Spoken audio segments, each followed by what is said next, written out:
My name is Claire, and I'm a detransitioner. A week after I turned 14 years old, I was put on testosterone by Dr. May Lau at Cook Children's Hospital in Dallas, Texas. 6 months later, Dr. Alan Doolin with the American Institute for Plastic Surgery in Plano performed a double mastectomy on me. I was too young to get a tattoo. I was too young to drive. I hadn't even learned algebra in high school yet. But I was old enough to choose to have healthy parts of my body electively amputated.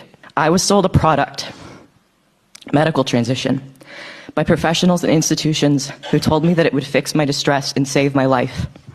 I was told that if I didn't do this, I would probably end up dead. But here's what they didn't tell me. They didn't tell me that taking cross-sex hormones and undergoing major surgery at 14 years old could leave me with pelvic floor dysfunction and urinary incontinence, problems I have to manage now as a young adult. I'm only 20 years old. They didn't tell me that these complications are common enough to be known risks, and yet they were hidden from me at an age where I didn't even understand what these terms meant, let alone the impact they would have on my daily life.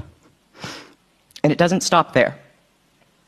When I tried to warn others by leaving honest reviews on my surgeon's websites, describing my regret, the complications, the lack of real informed consent, my reviews were deleted. Think about that.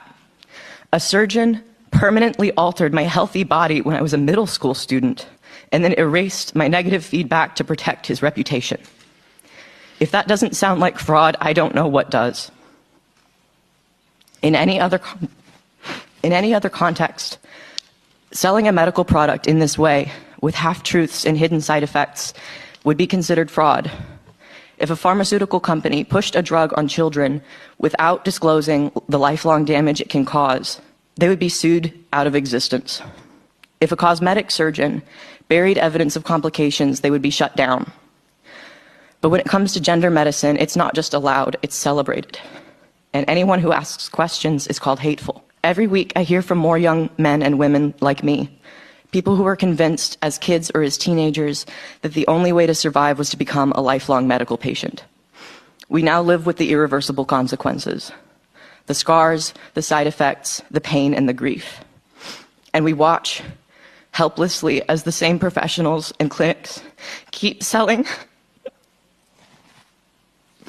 the same product to the next generation of vulnerable kids while silencing those of us who speak out.